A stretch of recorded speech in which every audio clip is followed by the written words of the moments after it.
Hey everybody, this week I'm going to tell you why Elena of Avalor deserves her own place at the Disney parks. That's right, and then I'm going to tell you about Disney Vacation Club perks, the DVC lounges at Walt Disney World. All that and more on this week's show. Hello out there, podcast family. I'm literally just starting this week with a laugh because we are slinging this thing together with duct tape and baling wire. That's just about all we've got left in this house. You can probably hear a bit of an echo. I do hear that, a bit of an echo. It's because we're in a house with no furniture. We've got nothing to deaden the echo in this house. But so I think this episode and next week's episode are going to sound very similar. Very similar. You're Chris and I'm Kelly. Oh, yes. Right. I'm Chris. She's Kelly. And we are flying around with our heads on fire. Heads on fire. Yep. We are. So I love your ears. You can't even say it anymore. You can't even say it. Actually, I am wearing these ears intentionally today. Oh, no kidding. Not just because the Mexico ears are the only ones I have left, but it goes along with what I'm talking about in my Tomorrowland segment. Okay. Well, that's awesome. That's right. Good job. Nice planning. I thought so.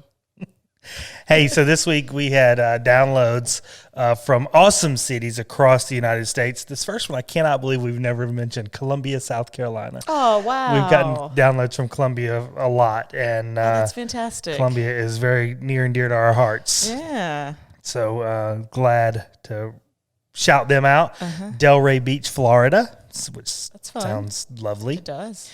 Rockford, Michigan, which sounds very rugged. Sure, everybody there is super rugged. They climb rocks and such. Yeah. Okay. I'm going to butcher this one, so I'm so sorry to the folks that call this place home.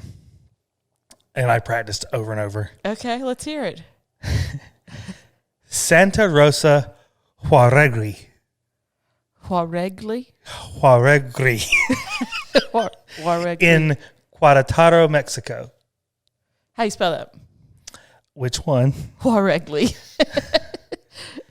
J. Okay. A-U-R-E-G-U-I.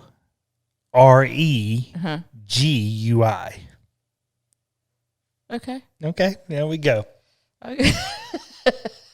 I'm going to give it to you. Of course. I had the Googles pronounce it for me and everything, and I still can barely say it. So Huaregri. Huaregri.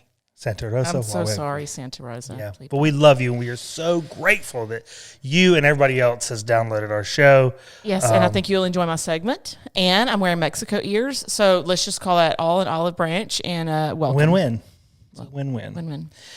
Okay, so by the way, congratulations again to Carla Lafarga, who won our Strong Woman contest. Keep your eyes and ears open for what's coming in May. It's going to be an awesome one. It's going to be awesome. All right, Main Street, you Main ready? Street, let's do it. All right. So, a couple of reports on some resort construction. They've officially started redoing the contemporary for Incredibles. Oh, yes, I saw those pictures, like with the curtains. They've curtained up the whole interior of the Grand Canyon concourse there. Yes, I saw that. To change things out because it's going to hit the doors and everything. Yeah, yeah. And the monorail station at Poly, the trusses went up, so they're very, very vertical now. Okay. Over the monorail station. How exciting. Which I think is probably fun if you're on the monorail and you ride through that construction. When is that supposed to be done? Do we know? I don't know, man. Okay. I don't know. Okay. Maybe it's going to go on forever. No. I know. You mean like the people mover? I don't have any people mover news today. Okay, so they're still just pushing the cars around the tracks. That's what it seems like. That's what the ride is going to end up being. Okay, so this was really cool. The fine folks at Blog Mickey, who I lean on all the time for sourcing, they got a tour of the new cast member, but really it was designed for the college program. Okay. Accommodations at Flamingo Crossings Village. Huh. I got to tell you, man, I want to do this. This is what I want to do when I grow up, is to be a cast member that lives in these accommodations. You know, you would actually need a younger fake ID to get in. Why? All I need to be is a cast member and say that I want to live there. But this is for college students. Well, not right now. Right now, they're opening it up to everyday cast members that would like to live there. Okay, and this is like an apartment? Oh, yeah. It's really, really cool. It's an apartment complex. It's got an east and west campus. Are you going to bring the family? Dogs? We'll see. Okay. I know this is like some new bachelor pad. Dude, this place is awesome. They've got this amazing, huge open atriums, common spaces with gaming, but then also like classroom space and creative workspace. That's all the tip top of technology. They've got basketball courts, tennis courts, beach volleyball courts, indoor cornhole. It's fun. This is the coolest college dorm setup I've ever seen in my life. Yeah. Is what it looks like. Yeah. I mean, I'm sure it'll look like that for at least a year. until the students once the college kids actually move in, it could go south. So I don't know. So we're recording on Monday morning this week, just logistically we needed to. And storms absolutely rocked Orlando yesterday. Like there was hail and tornado warnings, trees falling down. It knocked out like rides at all 4 parks. It was a crazy, crazy storm, but it looks like things are. Yeah. I saw trees fell down like in Animal Kingdom and stopped the safari ride for a bit. Oh, wow. Yeah. That's scary for the animals. Yeah. Sure. I mean, I'm sure they've dealt with storms before. Disney began COVID vaccine delivery to cast members, which is really, really awesome. And the mayor in Orlando said that Orange County could lift their mask mandate by June, which is also exciting. Just more signs of light at the end of the tunnel there. Doesn't necessarily mean that businesses will lift their mask mandates, but still progress. Yeah. A guy named Don Mukow, I don't know, not Mukow. Sorry, it's probably Don. not. It's probably not Mukow. I'm so sorry, Don. It's probably not Mukow. Gosh, I'm a wretched person. He became the first person to ever run. He became the first person to ever run from Disneyland to Walt Disney World. Don Mukow. You're just as bad as I am. This guy's a type 1 diabetic. Wow, Don. I know, and he's in. You called him a Mukow.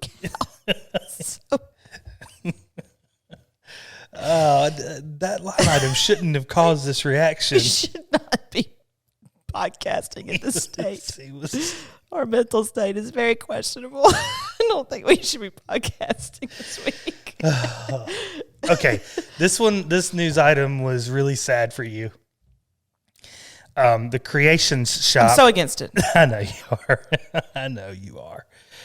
They filed some permits for this new wall they're building up in there that's going to be amazing, I'm sure. Here's the statement from Disney. Creations Shop features a bold, sleek design that creates a perfect showcase for the rich variety of items you'll find as part of your Epcot experience. It'll be an open, bright, welcoming environment with huge glass walls that allow sunlight to pour in and make you feel like you're in touch with nature even while indoors. We're using color, materials, and light in new ways with some unique Epcot touches that connect back to the park's storied past while looking to the future. It also connects to the new Club Cool, where you can sample Coca-Colas from all over the world. Right, which is, I'll be honest, that's a little bit overrated. I've done that at the Coke Museum. I'm just saying, number one, you don't have to get rid of Mouse Gear to do this. Why did you get... Mouse Gear is the best store on Disney property. It's better than World of Disney. Mouse Gear is the best store on Disney property. Period. Hard stop. Period. Hard stop.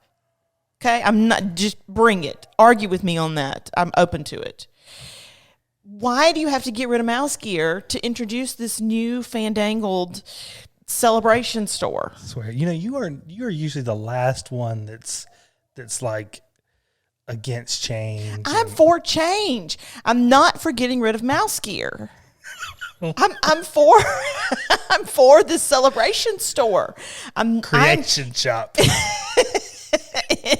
In addition to Mouse Gear. Hashtag we can do both.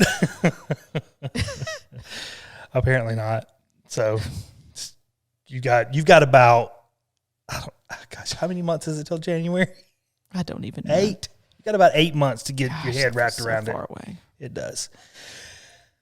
So work begins to alter, I'm using air quotes twice here, the popular structure in Morocco. Okay. You know what I'm talking about? They're not really altering it. You know what I'm talking about? The popular structure in Morocco? Uh-huh. I don't know what you mean. There's it's a building. highly photographed. Oh, it looks like male genitalia. Yes. It looks like a penis. And it's part of a wall in Morocco. And Disney has decided they've seen it on the social medias Too many times. Enough now. It looks like a 12-foot tall stone erection. And I do love that this made it into your news segment. They're taking that thing down. Okay. As it were. And so it's going to blow up on social media for the next month. It's going to be everywhere. It's absolutely ensured that it is all over the place for a little while. Disneyland, great. I'm going to give you a second here to say what you are bound to say here. Oh, Disneyland is having a soft opening. Like an out-of-town preview? Yeah. For cast members. So that's cool. Okay. So the cast members are starting to get into the park out there. That's very preparing exciting. For its April 30th, I think, opening. So excited for Disneyland folks. I am too, man. That is just great. The prices have been revealed. They're online. The blackout date calendar goes live this week, I think, maybe. So it is jumping into action out there. It's exciting for you. Also, they've announced that the new Avengers campus will open on June 4th at California Adventure. That's looks crazy. It looks so bonkers. Great. It's totally immersive, which I love that they're doing these now. Mm-hmm. And they showed the costumes for Iron Man and Spider-Man and Black Widow and all these people that you'll see. I feel like you're going to have to do a Tomorrowland segment on that. I've already got it in my... Oh, you're working on that? Yeah, I've got it in the list here for sure. You know those character banners at Fantasmic that like you're like... Oh, like you're in Jafar's section or whatever, exactly. yeah. They've refreshed all those, which is, that's not huge news except for the fact that... That means they're going to relaunch Fantasmic. Hopefully Fantasmic is on the way. Okay, yep. All right. Magic Mobile is set to roll out to Android devices this month. Oh. Dragging along a day late and a dollar short, as per usual. I shouldn't say that. There's probably people who love Android that listen to this show, and now they won't anymore. Who else can you offend today? So far, it's just been Don Mukow, and Android users. Still time. Trader Sam has been removed officially from the Jungle Cruise. I saw that. Poor old Sam. But there's no changes expected for the Trader Sam's bar at Poly. Okay. So that's good. Hey, you want to do a mini segment? A mini take segment? Okay, let's give it a go. All right. Let's give it a go. What's Mickey got in his psyche for us All today? right, you ready? I'm ready. If you are. Okay, the one thing you must eat or drink at Hollywood Studios. Must eat or drink at Hollywood Studios. I mean, it's got to be the Joffrey's cart. Over at Hollywood Studios? Yeah. I mean, over at Tower of Terror. Okay. It's got to be the Joffrey's cart. For you, yeah. I can't think of anything else that I just must have. That Kaluatini at the Joffrey's cart is a must do for me. It's a must do for you. Okay, it's hard for me. I mean, there's nothing that just blows my mind. I mean, I'm gonna. I also like the frozen Coke with rum over near Echo Lake. There's a theme with you at Hollywood Studios. There sure is. I'm surprised you didn't say the Kefta thing at Docking Bay 7. Oh gosh, I totally forgot that was at Hollywood Studios. I know Galaxy's Edge feels like its own thing. It does, really. Yeah. No, that Kefta and hummus thing is. I mean, Docking Bay 7 is... Don't sleep on that. I love Docking Bay 7. Yeah, I know. Gosh, that's hard then. Those plant-based meatballs are pretty amazing. They are. I'm glad you brought that up. In fact, I want to change... Can I change my answer? You can. I do what I can to help. I want to change my answer to... Can I say all of Docking Bay 7? You don't like all of Docking Bay 7. All of the vegan items at Docking Bay 7. You can say that. Because they've really got an amazing cinnamon roll thing too. I would have said the key lime pie on a stick. You do love that. I love it so much. You really do. I love it so much. And it wasn't there last time we were there. I know. It was really sad. I know. Really sad. But I'm gonna go with I'm just gonna go with either anything at Sci-Fi, because I love Sci-Fi. You do love Sci-Fi. Or the Ronto wrap.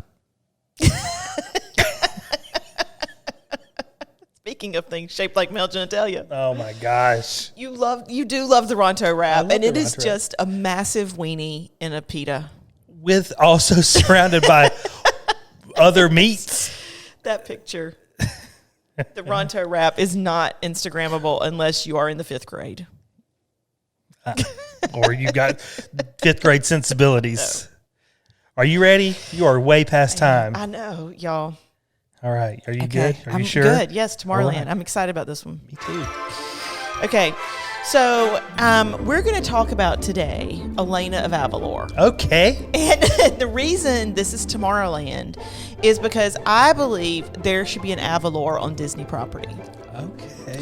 So I'm going to take a step back and talk a little bit about Elena of Avalor because it's a Disney Junior show that people may not be familiar with. Okay. You've mentioned that Elena's one of your favorite princesses to meet in the park. Absolutely. She's fantastic. So I'm just going to give a little bit of background on Elena and then talk about why I think Avalor belongs in the parks. Yeah. Okay.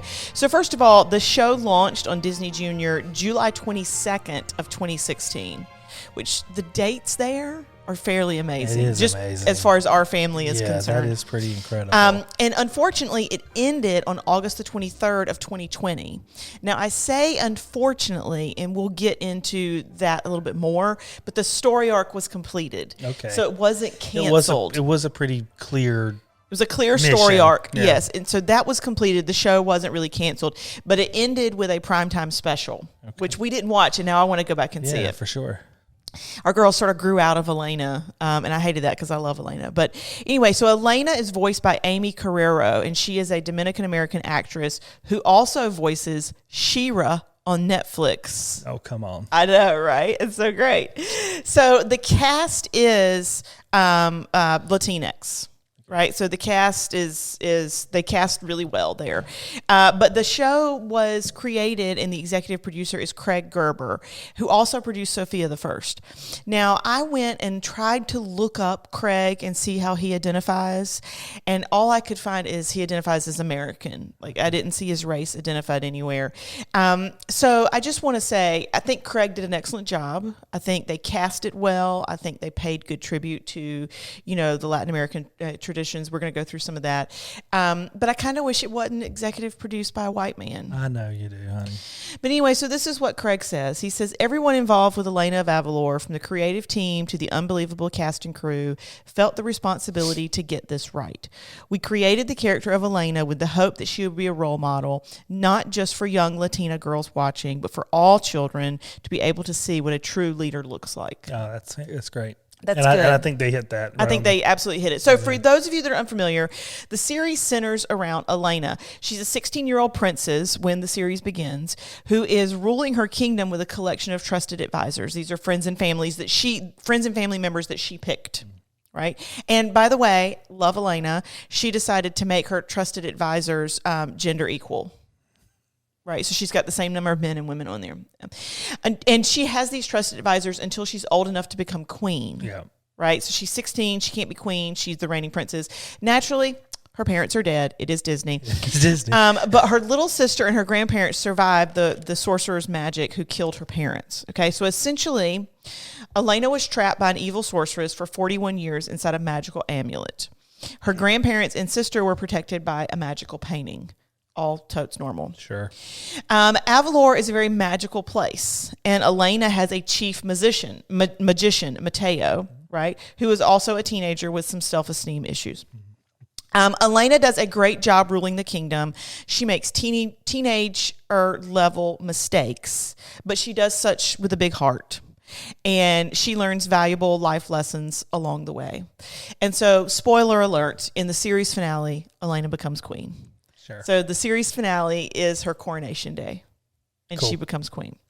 So here are some things that I love about Elena of Avalor. Number one, it's bilingual. Teaching kids Spanish and Latin American traditions and about the culture without spoon feeding them like Dora the Explorer. Right, sure. Right? It's also a musical, which I love. Sure. So there's songs in every show. And the music is very catchy. Like we have the Elena soundtrack. Yeah, and we played it regularly. It's good. I love it. It's really great. And it does have good messages in the soundtrack. For sure. And the producer said all of the songs were written in an effort to advance the show. So whatever's happening in the show in the beginning has moved along its timeline by the time the song ends. Great. Elena also plays the guitar, which I think is nice. Friends and family always come first with Elena. Yep. A lot of times she struggles between the right decision for her friends and family or the right decision for Avalor. And I think that's a very interesting tension for a 16-year-old to have. Sure. Right? I've got to pick what's best for the masses or best for my country over what is best for me or my family. Sure. I mean, in our world, it would be, do kids choose what's best for their family? Right. Over what's best for them personally. Right. But in any case, that's a pretty big life lesson for a cartoon. Yeah, for sure. Right. And I think, we've had conversations with our kids about this, but sometimes as parents, we have to pick what's best for the masses. Yes. As opposed to what's best for them in the moment. Yep, that's right. So I think that's a big life lesson. Avalor is multi-ethnic, which I love about Avalor. It has influences from the Caribbean, Spanish colonial, and Mexican architecture. Elena's clothing is Peruvian and Incan inspired. And the music is also multi-ethnic with influences from mariachi, Latin pop, salsas, banda, and Chilean hip hop. Each episode features at least one new song. I mean, if you think about these episodes. That's a lot of work, man. It's a lot of work. These episodes are 30 minutes long, and they're writing songs. They're producing songs. Yeah. Amy, who voices Elena, also does the singing. This is a big deal. It's a big deal. I love her grandparents. Yes. Love them. Grandma especially. Absolutely adore her. They are fun and feisty, and her sister is an amazing inventor who regularly saves the day with her inventions. That's right. Right? That's right. So there's no Latin American stereotypes. Yeah. There's no gender stereotypes, right? Elena, I do kind of wish she didn't constantly wear a ball gown to save the world. But, whatever. It's Peruvian inspired. Be you. She prefers dresses. That's cool. I get it. I mean, I don't get it, but whatever. I see you, Elena. You do you. There's also, she's a teenager, right? She's 16. And we've talked about this before with Anna being so obsessed with finding a man. Yeah, sure. And it's probably because, Elsa kept her at such an emotional distance for all those years. I mean, come on. Here we go. Psychoanalyze Anna again. Poor old Anna. But I'm just saying, like, Elena has a lot of 16-year-old friends, and some of them are guy friends, but no love interests. Uh-huh. And that was intentional. They said Elena is her own hero. Plenty of love interests, but they remain platonic throughout the entire series. She focuses on her job and her own personal growth. Like, she is very focused about becoming the best queen she can be. Sure. Right? She's super focused about that, and I love that about Elena. Okay, so here is why there should be an Avalor on Disney property. Okay, are we ready for this? Yeah. Number one, it's a magical land. So, hello. Rides, merch, whatever. Yeah. It's a magical land. It's set up for it. It's a magical land. It's gorgeous. There's water, Ride there's mountains. those winged cat things. These winged cat things, yes. Elena is now a queen. And frankly, we need a Disney Latina queen. Well, that's something to that. Amen to that. Let's just say amen to that. And I did like her coronation gown. So Elena is now a queen. We need a Disney Latina queen. There are magical animals. Like you just mentioned, the cats that fly. Yeah. Yes? Yeah. And some of them shapeshift. Mm-hmm. There's also one that is like a big rock dude. Yep. There's like a whole she area had to make friends with him of rock people. Yeah. Yes. So a lot of spaces where you could have fun adventures with friends and family. I'm even open to this being like a Disney Junior area. Okay. Where it's interactive for smaller kids, a lot like Dino Land, where they can dig for the bones and things like that. I think you could do something like that in a Disney Junior-esque fashion. That would be fun. But here is my number one reason we need an Avalor on Disney property. Are you ready for this? I don't know. It would be an immersive bilingual experience. Oh, yeah, that's a good idea. Would that be fantastic? Yeah. And if you think... Bigger than the Mexican Pavilion. Well, and that's not a bilingual experience. Yeah. It's not immersive. It's not immersive, and it's not a true bilingual experience. Sure. Right? I think Disney needs that. I mean, literally, a bilingual place. Can you think of a bilingual area of Disney?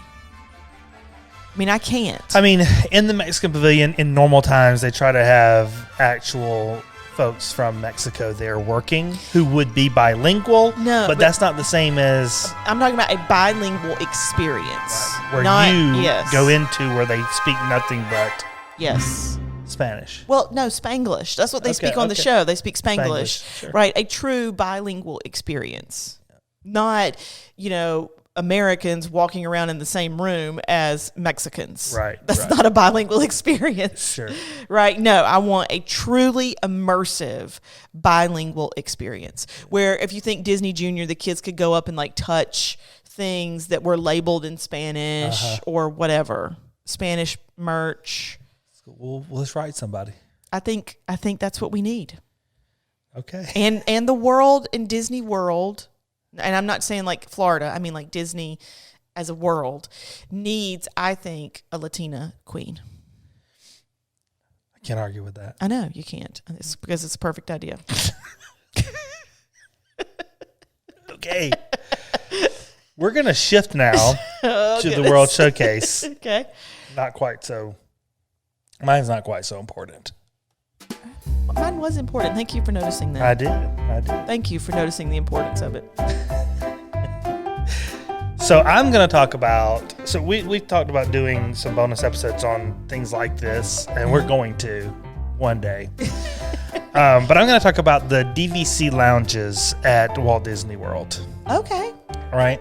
So there are two lounges at two DVC lounges. Disney Vacation Club. This is Disney Vacation Club. So what is the Disney Vacation Club, you asked? Thank you for asking. So this is effectively Walt Disney's timeshare, okay? Yeah. But timeshare has such a negative connotation so many times. Very negative. So let me just put it as simply as I can. Number one, this doesn't feel like your average timeshare. Secondly, we joined in 2016? No. It was before. No. When did we join? I think we Why joined. don't you just tell me when we joined? Just tell me when we joined. We joined in 2017. 17. All right. Yes. Close enough. So since 2017, we would not have gone to Disney or Disney properties nearly as many times as we have without DVC. Right, I agree. Okay. Just making sure you hadn't just shut it down since your Tomorrowland's over. No, but I would like when I have not had coffee. Okay. So my response could be slightly delayed. Good on you. And also, no matter how many times we would have gone to Disney, our accommodations would not have been anywhere near what we've experienced. And that's a big deal for me. Through DVC. Mm-hmm. Yes, that's a big deal for you. So the idea of staying at Poly, staying at Bay Lake Tower, Grand Floridian, Animal Kingdom Lodge, these places we would not have been able to achieve without our DVC membership. So that alone has made it over and above aces for us. Yes. So lots of little perks that are never guaranteed as part of DVC. What I just mentioned to you are the biggest things that come with DVC in my view, but there's lots of little perks. One of the little perks are these two lounges. Okay. So they're very, very different from each other. One is a lounge that is on the second floor above Journey into Imagination at Epcot. The other is the Top of the World lounge on top of Bay Lake Tower at the Contemporary Resort. Okay, yeah. Right? Okay. So one is truly a nighttime lounge, and the other is sort of like a restful oasis kind of place. A relaxation station with free sodas. Exactly. So so let's talk about the DVC lounge in Epcot. Like I said, it's a rest stop. It's a place for you to go and either get out of some rain, maybe. That's when it gets really popular. Yeah. So if it's about to rain, you better get there fast, or you won't get in. There is a capacity limit, and most of these benefits I'm going to talk about are pre-COVID benefits that we hope will come back eventually. The one at Epcot is open from 10 a.m. to 6 p.m. Oh, I didn't realize that. Yeah. And like I said, it's above the Journey into Imagination. So there's a gift shop at the end of the Journey into Imagination ride that has there's a desk there with a DVC cast member that you can check in and either walk up the stairs to the second floor or take the elevator up there. Yep. And when you get up there, your senses are sort of, especially your visual, is just blasted with bright colors, colorful seating, lots of swirly shapes in the carpet, and then sunlight. Lots of swirly shapes in the carpet. Is that your official review?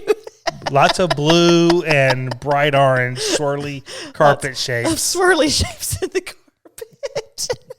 That's fantastic. And then you've seen, Journey into Imagination is a big glass pyramid thing, right? So you're basically sitting at the top of this glass pyramid, and it's cool. It is really cool. It's really cool. It's bright. You can see out to the rest of the park. Even like we were in there in the middle of a ridiculous hurricane one time and saw some lightning strikes that was kind of crazy. So it's a really cool space. Pre-COVID, they could fit a lot more people in there, but it was still very comfortable, overstuffed seating, couches, chairs. There's recharging stations for your phones at the tables. There's unlimited soda at these freestyle Coke machines where you can make your own Coke flavors, which is a really big deal when you've bought drinks in the park. Yeah. Okay, so that's unlimited soda's huge. Yeah, huge deal. They've also got coffee, Joffrey's coffee, and like little Joffrey's K cups that you can make. They've got a bank of 2 or 3 computers if you want to get online to do anything there. You can get onto My Disney Experience there, or you can send an email if you're one of those types that wants to do a little work from Journey into Imagination. There's DVC cast members that are there to be helpful. I know I read a story about one guy who had lost his blue DVC membership card, and so they ordered him another one right there inside that lounge. Yeah. So there's a gaming station for the kids to play video games. Okay. Normally. Right. We went up there during COVID. We met Ginger. We've talked about Ginger before. Ginger. She was a blast. She was hilarious. Kelly had worn some blisters out on her feet, and so I went to one of the cast members. They said, just go downstairs to the gift shop, and they'll give you some Band-Aids. So it was, it's a really nice, peaceful experience up there, away from the hustle and bustle of the park. Yeah, it is. Moving on to the Top of the World Lounge, totally 180 degrees sort of different experience here. This is open from 6 p.m. to midnight usually. And this is sort of like a nightcap type place, somewhere where you might go after dinner, or after a relaxing day maybe. Yep. And this is a true nighttime lounge. You access it in the Bay Lake Tower, at the Contemporary. In the lobby, there's a DVC stand. You go and check in there with the person that works there. And they will put you on an elevator with direct access straight up to the 16th floor, where you find the Bay Lake Tower lounge, Top of the World Lounge. And this is a legit, elegant bar lounge. They've got the most amazing chandelier in here that looks like fireworks. They've got a bar that in and of itself is a masterpiece with the professional bartenders that are making any drinks that you want, although they have a menu of specialty cocktails that they'll also make for you. There's a menu of small plates, appetizers.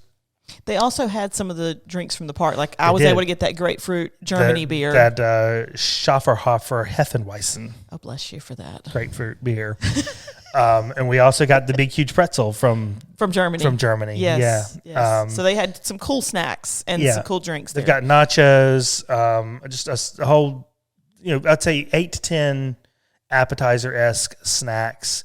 They've got a whole range of cocktails and beers. Desserts. They had a 7-layer chocolate and caramel cake that was crazy delicious. That looked amazing. Like I said, comfy couches, high top tables. They've even got a semi-private room that if you want to have sort of a private event up there, you can you can do that. And then so opposite the room from the bar is like wall to wall, floor to ceiling windows that offer these amazing views of the Magic Kingdom Park and Seven Seas Lagoon. And then out beyond that, outside is just massive terrace outdoors where it just allows for the most amazing view of the fireworks show at Magic Kingdom, complete with the music from the show piped in there. So it was just that's a really great experience for the DVC members. Now, you do want to check ahead of time to make sure that these places are going to be open at those times. For example, the blackout dates for the Top of the World Tower on July 3rd and 4th, because they're doing specialty shows at the Magic Kingdom, and December 30th and 31st. Yeah. Those are usually blocked out for a private party. Right. Well, those are additional for-pay events that DVC members can pay for and get in there. So just want to check ahead of time. And you never know when the lounge at Epcot might be closed for refurbishment or whatever. So just, those are the stated hours. But there's also capacity restrictions for both of them. Right? Top of the World. Even pre-COVID. They don't let it get chock-a-block full. No, that's right. You can go and wait in line. That's great experience. Yeah. Exactly. Yeah. There are capacity limits for both of them, even pre-COVID. There are capacity limits. Yeah. So just check in with DVC folks, and in any of the parks, they can probably tell you if it's open or what the hours of it are going to be. Yeah. But it's a wonderful experience. We had a great time at both lounges. But the Top of the World Lounge really feels very special. It does, and they gave us that little sign to put on our table that said this guest is currently enjoying the fireworks from the terrace. This table is reserved for them. And if you're non-DVC, you can get in there as long as you go. If you're on the same reservation party at Walt Disney World as a DVC member, you can get in there. You do not have to be a Bay Lake Tower person staying there to use the top of the tower, except for those specific days. I've loved both of those lounge experiences. So highly recommend. Well done, honey. That was a good one. And on time. Thank you very much. Good job. Look at you. That is our show for this week. We hope you enjoyed it. Thank you very much. And if you did, you know what to do. Run out to the socials. Tag us in everything you can tag us in. Tell everybody how much you love us, even when we're uncaffeinated. And go out to iTunes, subscribe so that you automatically get those downloads. Leave us a review, leave us a rating, and it helps to promote our show to so many other people. Yes, absolutely. And if you're looking for more things Disney, please visit scfadp.com. That's S for super, C for Cali, F for fragilistic, A for awesome, D for Disney, P for podcast. We are caught up. We're caught up on transcripts and show notes and videos out there on that website. Worked our tails off last week. So excited about that. Yeah, it's awesome. Join us out there on the socials. You can find us at all the places: Twitter, Instagram, Facebook, at SCFADP. Go to YouTube, subscribe to us out there, Supercalifragilistic Awesome Disney Podcast. And with that, we hope to see you real soon.